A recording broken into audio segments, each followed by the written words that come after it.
Бұл біздің табиғат, бұл біздің Қазақстан. Бұны келу керек, көру керек. Сезіну керек. Кейбір адамдардың өмірі қаласынан шықпай өтіп кетіп жатыр.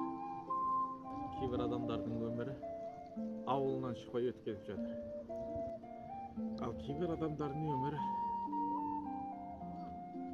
үйінен шықпай өтіп кетіп жатыр. Өмір сіздің қолыңызда. Сіз оны қалай елестетесіз? Солай әсемдей алуыңызға болады. Сіз оны қалай көркемдейсіз? Ол солай тарихта қалады. Дұғыңызды таптым. Өмір бір-ақ рет беріледі. Оны диванда өткізу өте ауыр. Emang ngatunya